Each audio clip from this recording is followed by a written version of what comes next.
espirituales. ¿Qué más? Específicamente habla del don de lenguas, del don de lenguas también de los que profetizan, y habla también la diferencia entre hay una y otra, pero que habla el autor del libro habla sobre que es mejor profetizar que hablar en lenguas, ya que hablar en lenguas es hablar con Dios y no edifica a nadie, porque pues, es para uno mismo prácticamente, porque no hay, por lo general no hay alguien que traduzca, y que mejor hablar, entonces o sea, lo mejor es edificar, o sea, que hablar para edificar a la iglesia. Muy bien, hermano, muy bien. La otra, déjame ver esto, vamos a ver esto un poquito. 1 Corintios, como acaban de decir ustedes, hermano, nos presenta un contraste entre el don de hablar en lenguas y las profecías, con el objetivo de instruir a la iglesia de Cristo. Y esto es muy importante, hermano, porque generalmente, como decía el domingo pasado, cuando nosotros hablamos de 1 Corintios 14, generalmente nuestra mente se enfoca en ¿qué? En el don de lenguas, pero el 1 Corintios no es específicamente acerca del don de lenguas. Pablo establece un contraste entre los dos dones, el de lengua y el de profecía, y el argumento de Pablo es demostrar la superioridad, hermanos, del don de la profecía sobre el don de lengua. Ahora bien, quiero que miren esto un momentico, esto lo vimos el miércoles pasado. El enfoque de este capítulo no es proveer evidencia bíblica acerca de la continuidad del don de lengua. Este capítulo es una corrección del mal uso de este don en la iglesia de los Corintios.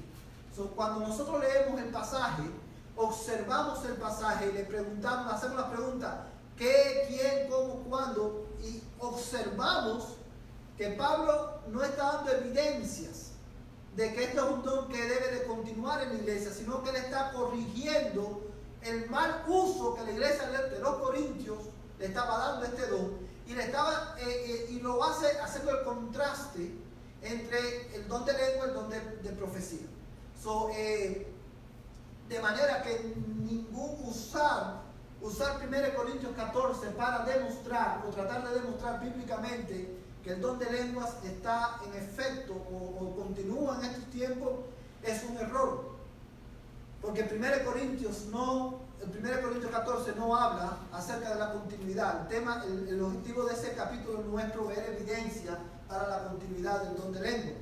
Ahora bien, vamos a estar interpretando, hermano, vamos a estar usando las dos primeras reglas, que son interprete literalmente e interprete dentro del contexto.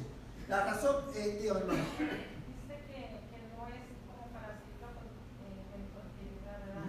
¿Cómo puede uno saber? Ahí vamos a estar, de eso se trata. Ahí vamos a estar hablando de eso. ¿Por qué debemos interpretar literalmente 1 Corintios 14? ¿Qué es lo que me lleva a mí a interpretar, a saber que tengo que interpretar literalmente 1 Corintios 14? Porque es una carta, por el género literario del documento. O sea, si es una carta o si es un libro histórico, yo tengo que interpretarlo como literalmente. No puedo, pero sin embargo, el observar, que eso lo hicimos el miércoles pasado, el observar que el género literario de la carta es indispensable, porque por ejemplo, al estudiar Jeremías, o al estudiar Isaías, o al estudiar el libro de Daniel, o el libro de Apocalipsis, la primera regla de interpretación no sirve. No nos sirve, porque es profecía, es el libro de Daniel, el libro de Isaías, el libro de Apocalipsis son libros proféticos, y el libro de Apocalipsis es literatura apocalíptica. Ahora, pero las cartas debemos de interpretar literalmente, y vamos a interpretarlas dentro del contexto. Hermano, esto es una cosa muy importante. Recuerden, ningún versículo de la Biblia, ningún capítulo de la Biblia fue escrito en el vacío. ¿Sabe? Cada versículo, para poder interpretar correctamente un texto de la Escritura, debemos interpretarlo dentro del contexto inmediato. ¿Cuál es el contexto inmediato del capítulo 14 de Corintios? El capítulo 13 y el capítulo 15. Pero también debemos interpretar contexto del libro. Y debemos preguntarnos qué papel juega 1 Corintios 14 dentro del contexto de la primera carta de Pablo a los Corintios. Y debemos de interpretarlo dentro del contexto bíblico. O sea, ¿cuál es el contexto bíblico? ¿A qué me refiero cuando digo que debemos interpretar 1 Corintios, por ejemplo, 14 dentro del contexto bíblico? Yo tengo que ver, para poder interpretar correctamente 1 Corintios 14 o cualquier otro capítulo de la Biblia, debemos de ver qué es lo que la Biblia dice en otros pasajes, en otros libros acerca de este tema, o cómo este pasaje encaja en el contexto bíblico, en la historia de la redención, para nosotros poder interpretarlo correctamente. Ahora, teniendo en cuenta estas dos reglas, hermano, vamos a estar estudiando, interpretando 1 Corintios 14 bajo tres puntos. El primero, la naturaleza del don de lenguas, es lo que vamos a estar viendo esta noche. El propósito del don de lenguas, que también queremos verlo esta noche. Y por último, vamos a ver el carácter temporal del don de lenguas.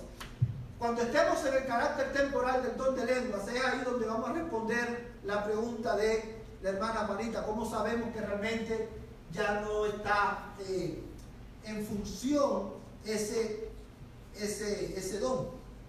Ahora bien, habiendo dicho esto, hermano, vamos a ver en primer lugar la naturaleza del don de lenguas.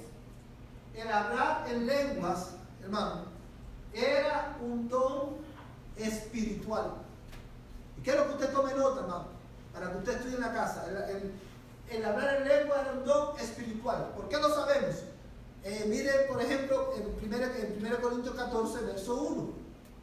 Dice: procurad alcanzar el amor, pero también desead ardientemente los dones espirituales, sobre todo que profeticéis.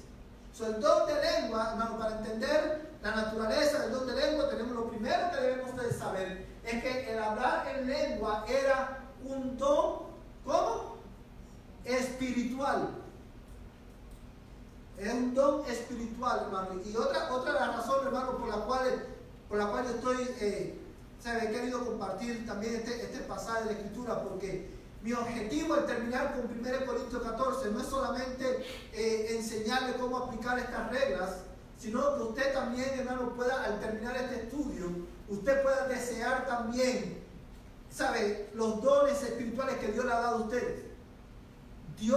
Cuando Dios te puso en la iglesia, hermano, Dios te capacitó con dones específicos para que tú lo usaras para la edificación de la iglesia. ¿Se entiende eso, hermano? Aun cuando el don de lengua, el don de profecía, como lo conocía la iglesia de los Corintios y la iglesia del primer siglo, ya cesaron, hay otros dones que Dios le ha dado a la iglesia. Dios te ha dado dones para que usted lo use para la edificación del cuerpo de Cristo. Y eso es importante porque hoy, hermano, muchas personas cuando van a la iglesia o empiezan a buscar la iglesia, la primera pregunta es: ¿cómo esta iglesia? O sea, cuando las personas están buscando qué iglesia se van a congregar, la primera pregunta que generalmente nos hacemos es: ¿cómo esta iglesia me va a servir a mí? ¿Cuántos programas esta iglesia tiene que me pueden servir a mí? ¿Cómo yo me puedo beneficiar de esta iglesia? Pero la mentalidad cristiana, hermano, o el enfoque cristiano al buscar una iglesia, no es tanto cómo yo me voy a beneficiar de la iglesia, sino cómo la iglesia, cómo Dios va a bendecir este cuerpo local con los dones que Dios me ha dado. Amén, hermano. Y eso es algo por eso Pablo dice: desead ardientemente los dones espirituales. Y una manera de nosotros desear ardientemente estos dones, ¿cómo es? Orando: Señor, ayúdame a discernir cuáles son los dones que tú me has dado para yo poder ser de edificación y de bendición a mi iglesia local. Amén, hermano. Cuando terminemos este estudio, es mi anhelo y mi propósito que ustedes puedan orar y desear descubrir cuáles son esos dones, si Dios nos lo ha dado, si usted no lo ha descubierto todavía. Ahora bien, ¿qué es un don espiritual? ¿Qué es un don espiritual? ¿Quién puede responder esa pregunta?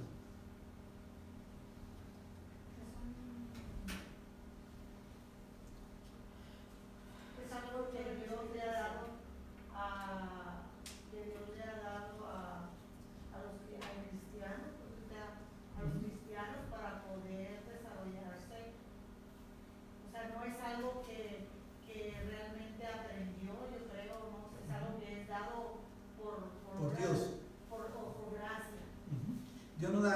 exactamente, está muy cerca, hermano. ¿Hermano? Es un fruto del Espíritu Santo.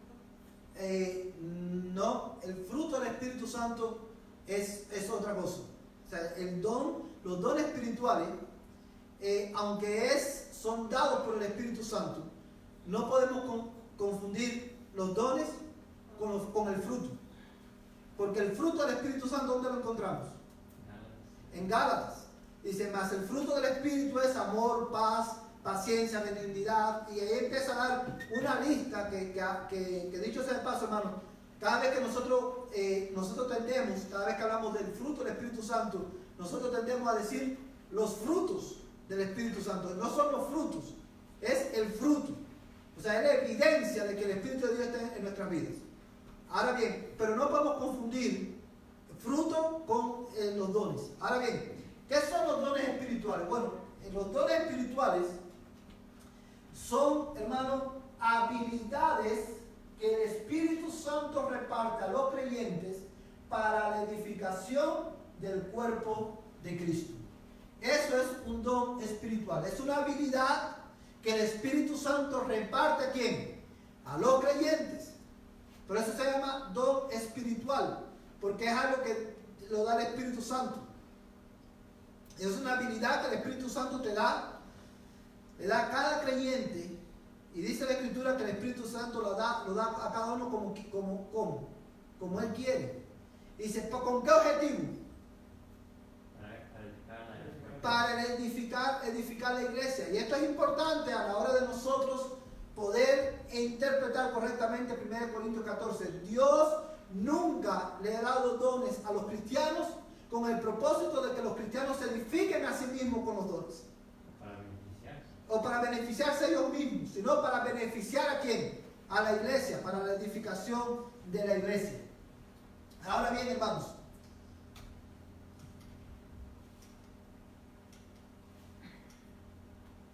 porque es un don espiritual y es algo que da el Espíritu Santo. Hay varias implicaciones de esto que se desprenden de esta verdad. Primero es que los dones espirituales no se aprenden. No es un don espiritual, no es algo que usted aprende a hacer, es una habilidad que Dios le da. No es algo que, por ejemplo, no es como un talento, que es algo que usted aprende y va aprendiendo y va perfeccionando. El don espiritual es algo que no podemos aprender.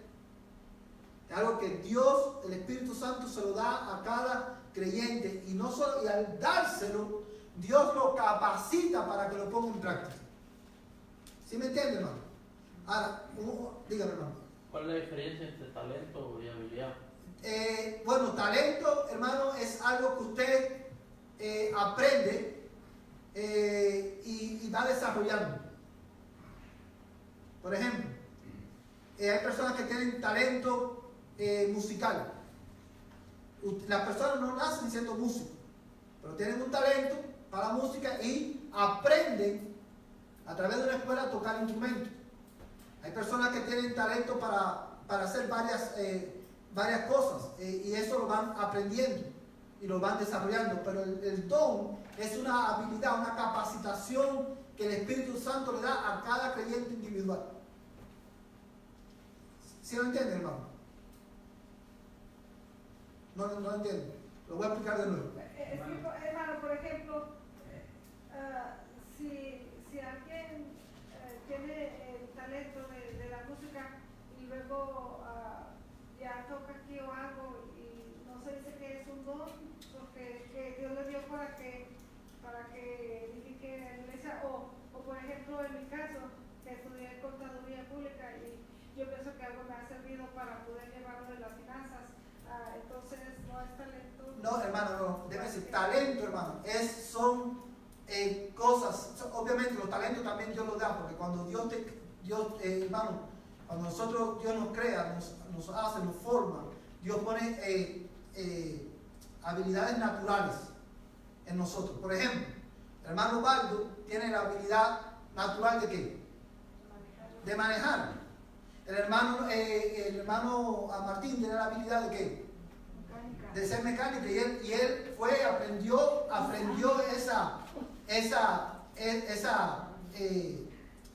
desarrolló esa habilidad natural que él tenía. Pero con el don, hermano, no pasa así. El don es algo que Dios te da la capacidad y te capacita para hacer una tarea específica. ¿Se entiende, hermano? ¿Lo entendieron ahora? Okay, hermano. Hermano, quiero preguntar, los dones no se pueden transmitir como de los parientes a los hijos. No. No se puede. No. Es algo que Dios se lo da a cada creyente específico, a cada creyente. Yo digo porque yo he visto que hay hijos que los parientes de Dios tienen muchas habilidades de diferentes modos y los hijos los levantan también. Sí, pero esos no son dones espirituales. No se los da el Señor, no los permite el Señor de los parientes de los hijos. No, hermano, los dones espirituales no. Los dones espirituales son habilidades específicas que Dios da a cada creyente. Hermano, es, por ejemplo, una persona que nace con la habilidad natural de la música, con oído musical. Hay personas que son inconversos y son excelentes músicos, pero eso no es un don espiritual que Dios le dio, es una habilidad natural. Obviamente viene de Dios, porque todo lo que tiene el hombre viene de ¿dónde? De Dios. A usted, por ejemplo, Dios le dio una habilidad natural para trabajar con ¿qué? Con números. Como hay también personas en el mundo que tienen la habilidad natural de trabajar con números. Que la matemática para algunos es más fácil que para otros. Pero eso no es un don espiritual. Es un talento, es una habilidad natural. Déjenme decirlo así para que puedan entender mejor. La diferencia entre un talento y un don es que el talento, o sea, la diferencia entre un talento y un don espiritual es que el talento es una habilidad como natural y el don es una habilidad dada por el Espíritu Santo. Espiritual. ¿Sí lo entienden ahora, hermano? Ahora, por ejemplo, Dios te capacita con el don, con la habilidad de poder hacer música o de saber música, y como Dios te dio esa habilidad natural, obviamente al uno venir a Cristo o al Cristo venir a nuestra vida y salvarnos, Dios puede usar esa habilidad natural que Dios te da para el beneficio de la iglesia. Pero fíjate dónde está la diferencia, hermano, en ese punto. Yo puedo parar aquí, mencióneme, hermano, el mejor cantante que usted conozca, hermano. Lupita. O Plácido Domingo, pero Lupita, dígame el mejor cantante. ¿Cómo? Pavarotti. Ahora yo pongo a Pavarotti aquí a cantar un himno. No puede. Y lo puede cantar, hermano. Lo puede cantar, pero que usted, si cierra los ojos, usted dice, es un ángel el que está cantando. Pero lo puede cantar muy bien, porque tiene la habilidad natural. Pero lo que Pavarotti no puede hacer es ministrar a la congregación a través de ese canto, o guiar a la adoración a la iglesia, llevar a la iglesia a adorar a través de ese canto, porque Pavarotti, si no es cristiano, no tiene ese don espiritual, no tiene el Espíritu Santo. ¿Sí lo entiende, hermano? O sea, Dios te da la habilidad natural. Cuando Él viene a nuestra vida y nos salva, ok, Dios usa esa habilidad para ministrar Él a través, es el Espíritu de Dios que habita en ti, que usa esa habilidad para edificar a la iglesia. Pero eso Pavarotti no puede hacerlo, aunque Pavarotti cante mejor que nosotros. ¿Sí ven la diferencia, hermano? La diferencia entre un talento y un don espiritual es que el talento es una habilidad ¿cómo? Natural, que la puede tener el cristiano y el no cristiano. Pero el don espiritual es una habilidad que el Espíritu de Dios reparte al creyente con el objetivo de ¿qué? De edificar a la iglesia. ¿Y como cuáles serían, no? Hay unas listas, hermanas, que para la clase que viene la vamos a ver, las listas de los dones espirituales que aparecen en la Escritura. ¿Sí entendieron hasta ahí, hermano? Pero ahora mismo, llevando al don de lengua, específicamente, que es el tema que nos está ocupando, yo no puedo decir a ustedes, hermanos, en el estudio de esta noche, vamos a aprender a hablar en lenguas.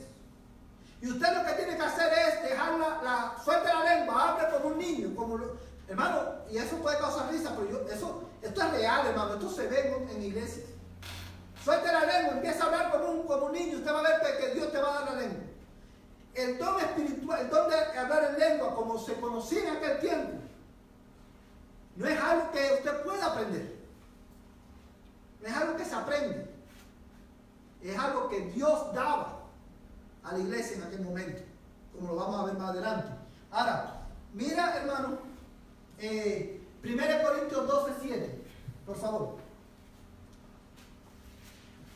1 Corintios 12:7. Hermano, que lo tenga, por favor, que lo lea. Sí, hermano. Pero a cada uno se le da la manifestación del Espíritu para el bien común. Amén. Una vez más, a cada uno se le da la manifestación de ¿qué? Del Espíritu. ¿Para qué? Para el bien común. ¿Cuál es el bien común? La edificación de la iglesia. Ahora bien, porque el don de lenguas es un don espiritual, el don de lenguas no es algo que nosotros podemos escoger. Nosotros no podemos venir y decirle a Dios, Dios, yo quiero que tú me des el don de lengua. Y dame el don de lengua, y dame el don de lengua. No es algo que nosotros podemos escoger. ¿Por qué? Porque es algo que el Espíritu de Dios da a quien Él quiere y como Él quiere. Dios es soberano, no solamente en la salvación del pecador, sino que también Dios es soberano en la manera que usa a los pecadores para la gloria de su nombre. Dios es soberano en el repartimiento de los dones. Mira, hermano, 1 Corintios 12:11, lo que dice. Pues a partir del capítulo 8 no está la lista de los dones. También, ahí está la lista de los dones, pero más adelante vamos a verlo específicamente, esta lista. ¿Qué dice el verso 11, hermano?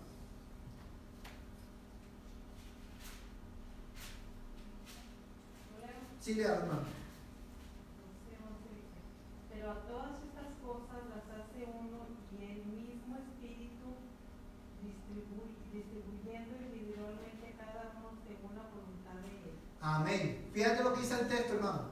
Acuérdense que Pablo, teniendo en cuenta el contexto inmediato, el contexto del libro y el contexto bíblico, en aquel tiempo el don de lengua estaba vigente.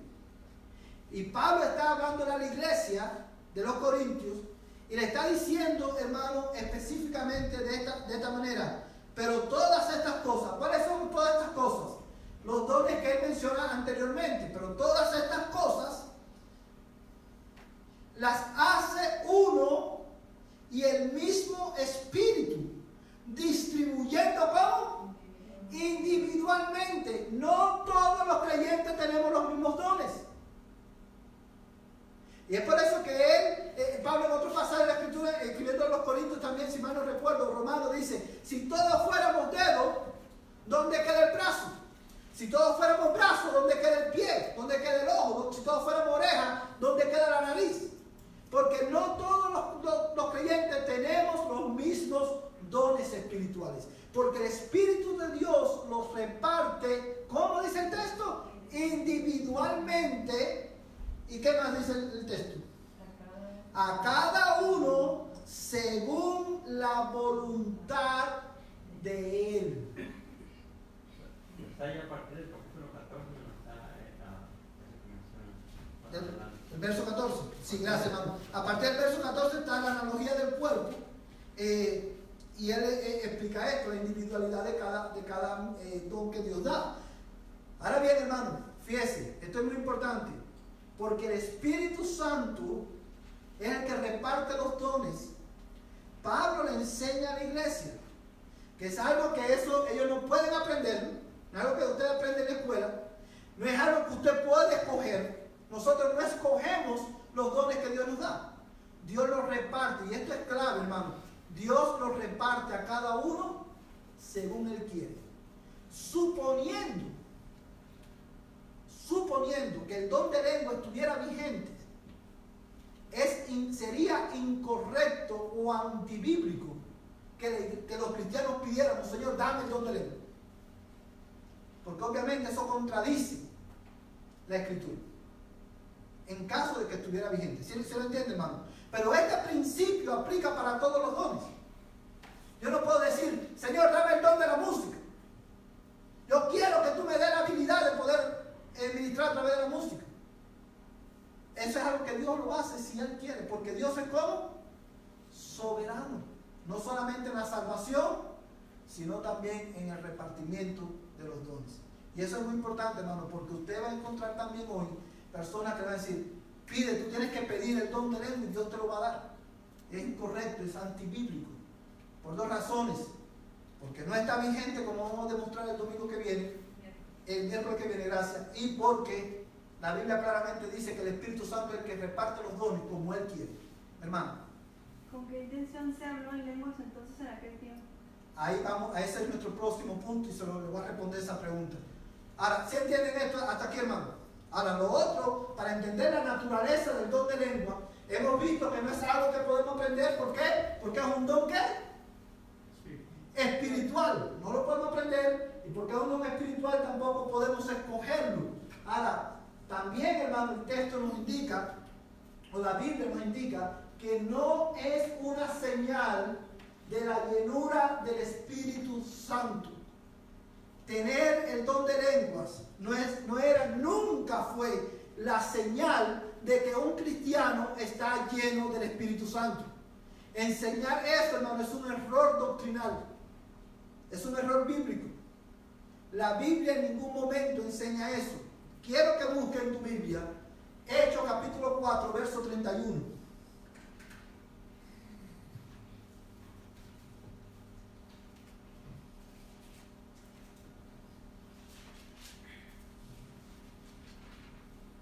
Amén.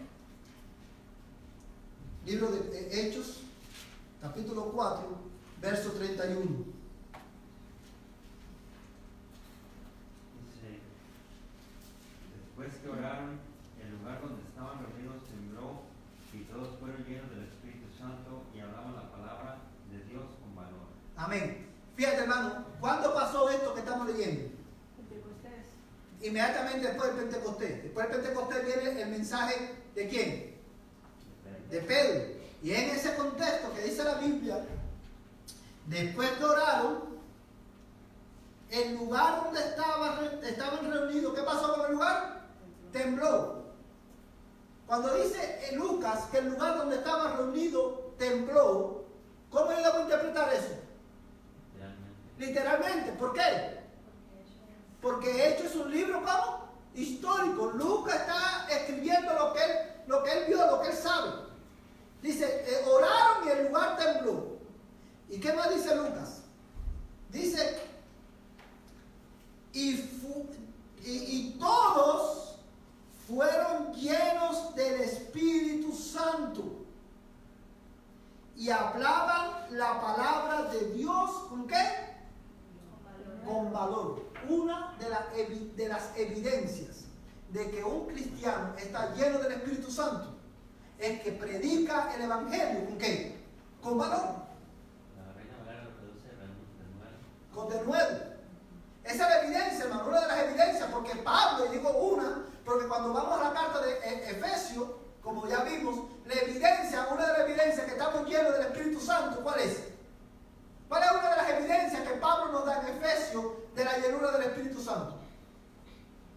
Hermano, que el esposo ama a la esposa como Cristo ama a la iglesia, que la mujer se someta a su marido como la iglesia a Cristo, que los padres instruyen a sus hijos en la disciplina y amonestación del Señor y que los hijos obedecen a sus padres en el Señor. La evidencia de que estamos llenos del Espíritu Santo es que en nuestro centro de trabajo nosotros lo hacemos todo para la gloria de Dios. Esa es la evidencia de que una iglesia o los cristianos estamos llenos del Espíritu Santo. Pero Lucas nos dice también, por inspiración divina, que otra evidencia, otra señal de que los cristianos están llenos del Espíritu de Dios es que con valor proclaman el Evangelio de Cristo.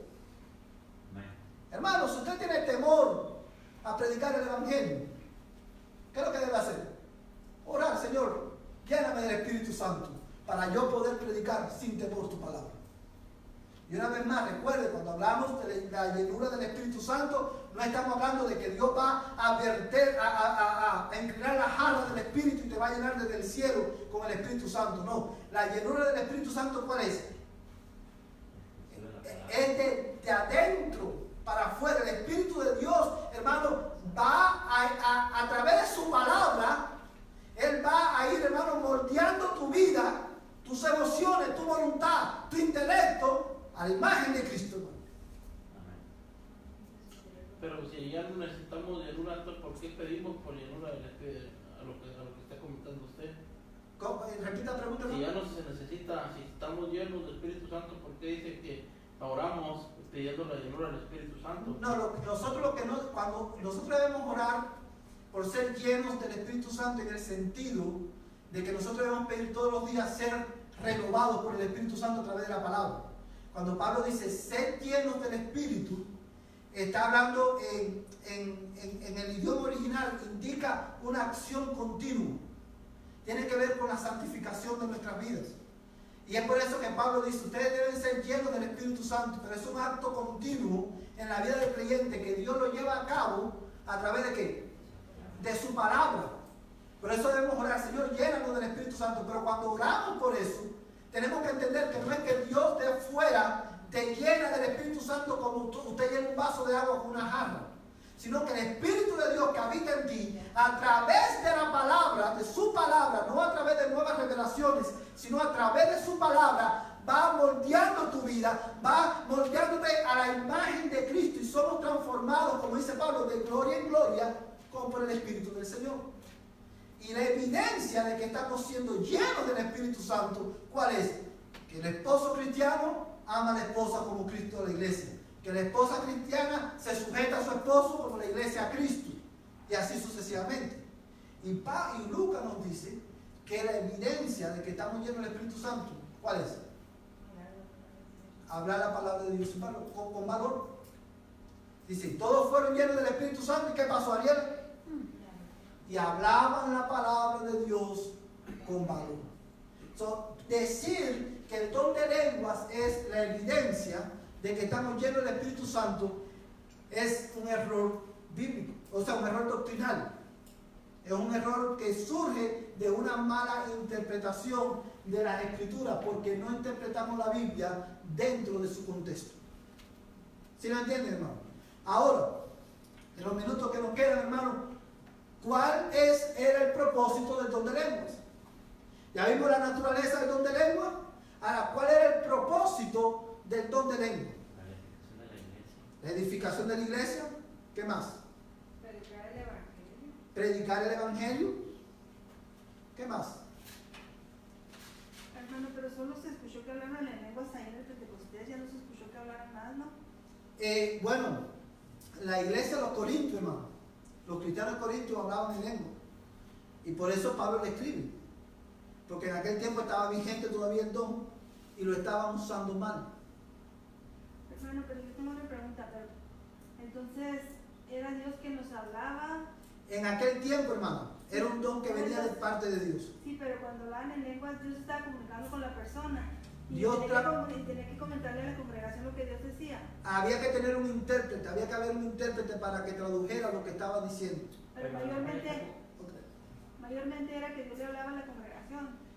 Dios lo usaba, el propósito del don, hermano, como vamos a ver en un momento, era la edificación de la iglesia.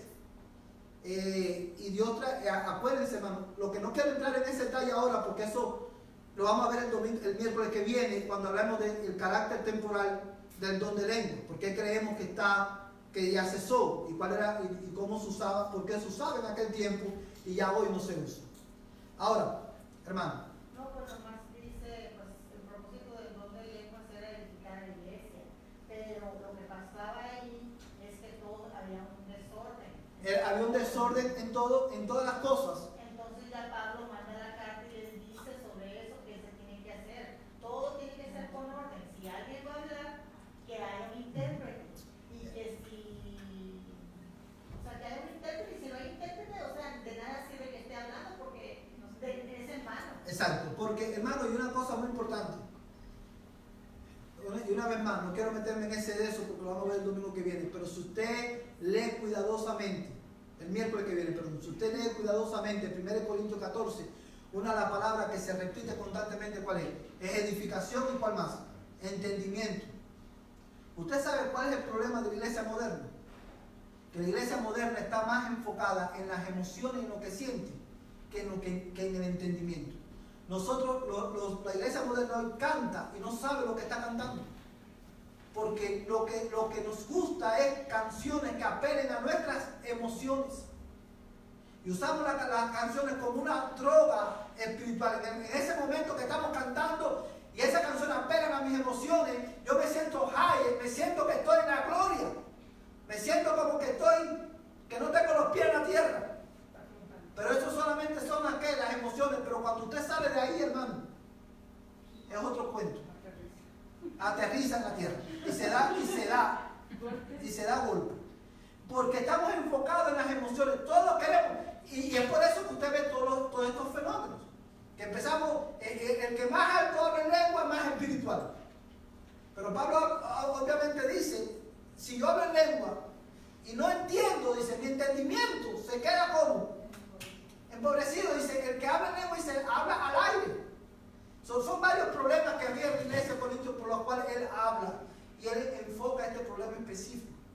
Ahora, hermano, dígame. Bueno, hablando de lenguas, me recuerdo de Tiro y Babel, cuando el Señor les cambió todas las lenguas a todos. Ahí vamos, hermano, ahí vamos, ¿no? ¿Lo hizo espiritualmente o les dio dones a cada uno?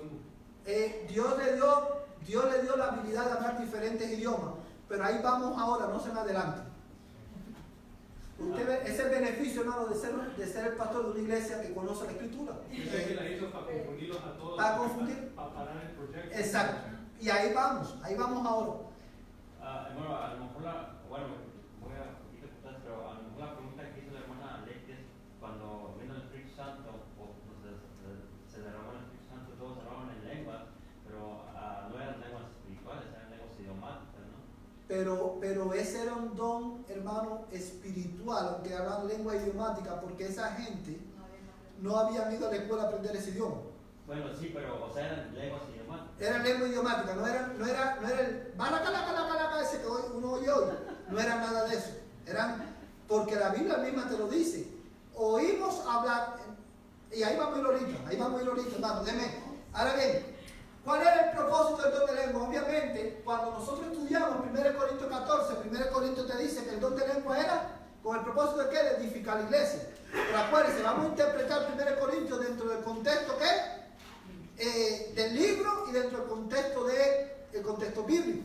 Cuando nosotros vamos a la Escritura, hermano, lo primero que vemos, hermano, es que el don de lenguas el propósito del don de lengua era servir como una señal. Ese era el propósito del don de lengua, servir para que sirviera como una señal.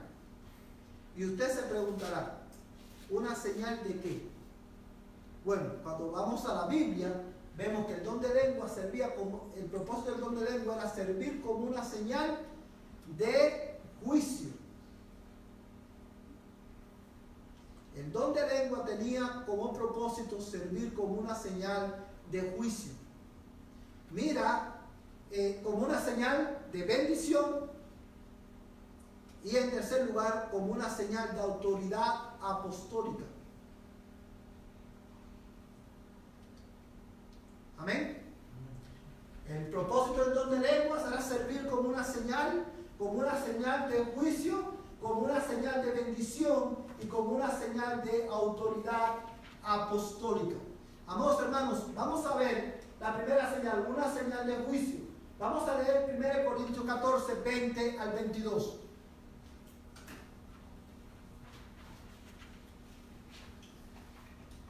Primero Corintios 14, 20 al 22. ¿Quién lo tiene, hermano? Rapidito ahí que lo lea.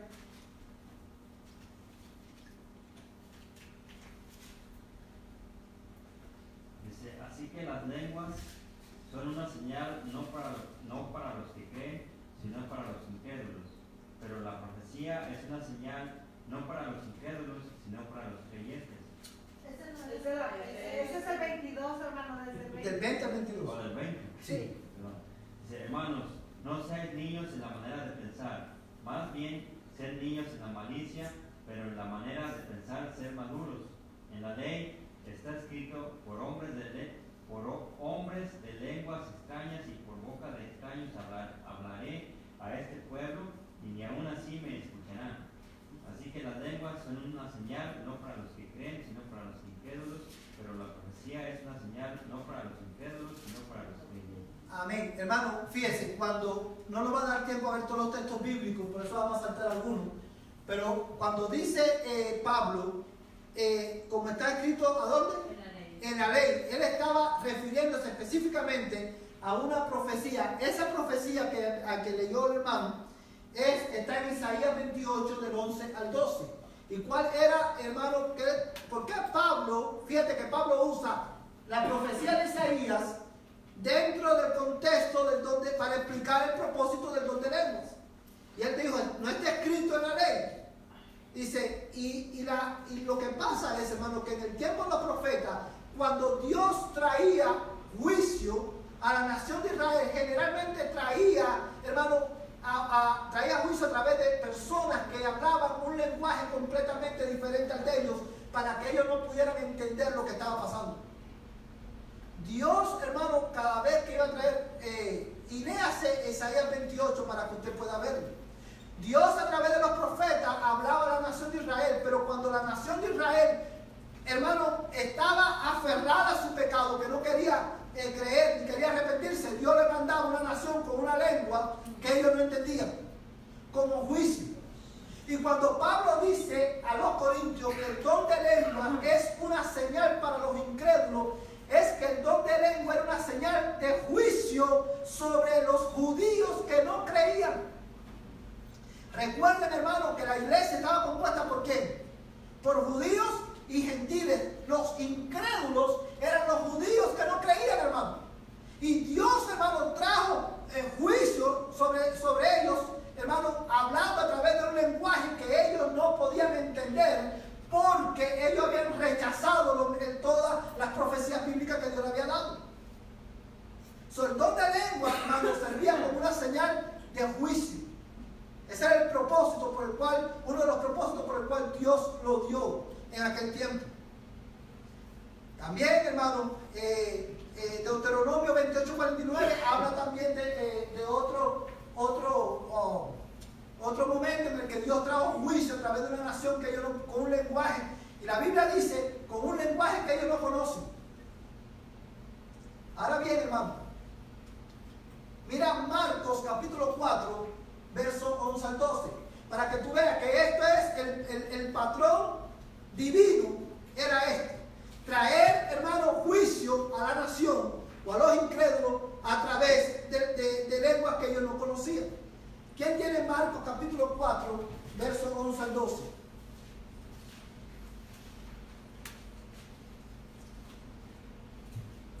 ¿Quién lo quiere leer, hermano? Marcos capítulo 4, versos 11 al 12.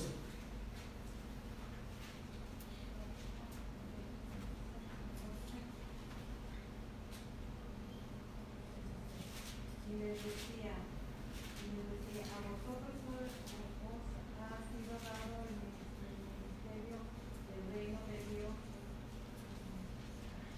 A vosotros ha sido dado el ministerio del reino de Dios, pero los que están afuera reciben todo en parábola, para que viendo vean, pero no reciban, y oyendo oigan, pero no entiendan, no sea que se conviertan y sean perdonados. Hermanos, ¿cómo yo debo de interpretar ese pasaje?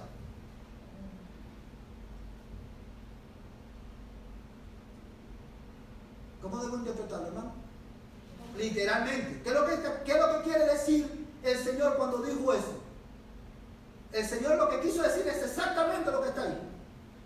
Ahora, pongamos eso en contexto. ¿Por qué pongo el ejemplo de Marcos capítulo 11? Marcos capítulo 11 no está hablando de lenguas. 4, gracias. Marcos capítulo 4 no está hablando de lenguas.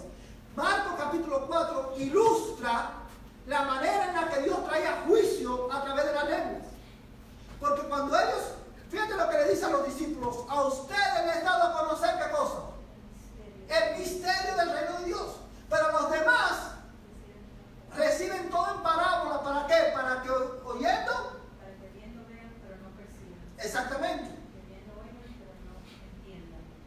Para que no sea que se conviertan y sean perdonados. Y usted lee eso y usted dice: pero ¿cómo Dios va a hacer eso? Lo que perdemos de vista es que a partir de Marcos capítulo 1, claramente el Evangelio caminando y Jesús decía, arrepentíos, porque el reino de los cielos se ha acercado. Arrepentíos, arrepentíos, arrepiéntete, cree en el Evangelio, confiesa a Jesús como el Señor de tu vida, rinde tu vida a Cristo, confiésalo como el Señor. Sométete a Él, arrepiéntete. ¿Cuántas veces, hermano? Una y otra vez se le predicaba el Evangelio. ¿Cuál era la respuesta del pueblo? Este está loco. Este está endemoniado. Este no es el hijo del carpintero. Y entonces, hermano, como juicio para ellos, Jesús empezó a hablar en parábolas los misterios del reino para que viendo no vean. Porque Dios estaba juzgando la incredulidad de ellos. Y esto, hermanos, es una advertencia para todos los incrédulos hoy. Todos aquellos que están en la iglesia, que vienen a la iglesia domingo tras domingo, oyen el Evangelio del Señor Jesucristo y no se quieren arrepentir de su pecado. Y no quieren creer, porque piensan que el Evangelio es la tontería más grande del mundo. ¡Cuidado! Porque llegará un día que Dios, hermano, Dios va a juzgar, no en el día del juicio, ahora va a llegar el día que Dios va a juzgar tu incredulidad hermano, y definitivamente no vas a entender nada. Es peligroso rechazar el Evangelio de la gracia. Usted que me escucha, si usted está fuera de Cristo, hoy arrepiéntete y cree para que tus pecados te sean perdonados. Pero si usted persiste en rechazar a Cristo, un día ya no va a haber, porque Dios te va a dar, hermano, lo que tú quieres. Y eso es lo que habla Romanos capítulo 1, hermano. Cuando dice Romanos que el hombre natural no quiso entender, dice que el hombre natural no cambió la gloria de Dios por la gloria de imágenes, y Dios los entregó. Y cuando dice que Dios los entregó, hermano, lo que está diciendo es que Dios los dejó a la merced de su propia pecaminosidad. Cuidado, incrédulo, que estás aquí esta noche. Dios te puede dejar un día a la merced de tu propio pecado. Usted hoy no es todo lo malo que usted puede llegar a hacer. Por eso hoy es el día de arrepentirte, porque puede llegar el día en que Dios endurezca más tu corazón, para que viendo no veas y oyendo no escuches, para que tus pecados no sean perdonados. Porque por mucho tiempo Dios claramente te ha venido diciendo, arrepiéntete y cree en el Evangelio, porque el día viene en que Cristo descenderá del cielo a buscar a la iglesia y a juzgar a todo el mundo. Y para ese día Dios te dice, prepárate. ¿Y cómo te debes preparar? Arrepintiéndote de tu pecado, creyendo el Evangelio y confesando a Jesús como el Señor de tu vida. Muchas veces nosotros decimos, hazlo hasta antes que sea demasiado tarde, no va a ser que te mueras sin Cristo. Demasiado tarde no necesariamente es el día que te mueres. Demasiado tarde puede ser el día en que aun cuando estés vivo Dios te deje a la merced de tu propio pecado por tu constante rebeldía al mensaje del Evangelio. ¿Sí lo puedes ver, hermano? El don de lenguas era una señal de ¿qué? De juicio sobre la incredulidad del pueblo de Israel. Entonces vamos a dejarlo ahí, hermano, porque esto es un tema bien y quiero que lo vamos a seguir el miércoles que viene. Pero tome nota, el don de lengua, ¿cuál es el propósito del don de lengua? Era una señal de juicio, era una señal de bendición y era una señal de autoridad apostólica. Y vamos a estar mirando eso a partir del miércoles que viene. Vamos a ponerlo en pie y vamos a orar.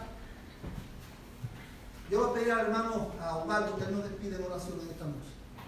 Señor, en esta hora venimos nuevamente de tu presencia, Señor, para que nos despidas en paz, Señor, de este estudio que hemos tenido, Señor, te pedimos, Señor, que podamos predicar y aplicar y enseñar, Señor, a nuestras vidas, que podamos llevar el Evangelio, Señor, a aquella persona que no te conoce, Señor, para que venga el arrepentimiento, Señor, primeramente, Señor, te damos gracias, Señor, porque tu palabra ha sido expuesta, pero también, Señor, que podamos compartirla a este pueblo de Naranjal, para que venga el arrepentimiento, Señor, porque en el nombre de Jesús. Que la paz de Dios sea con ustedes. De esta manera estamos despedidos.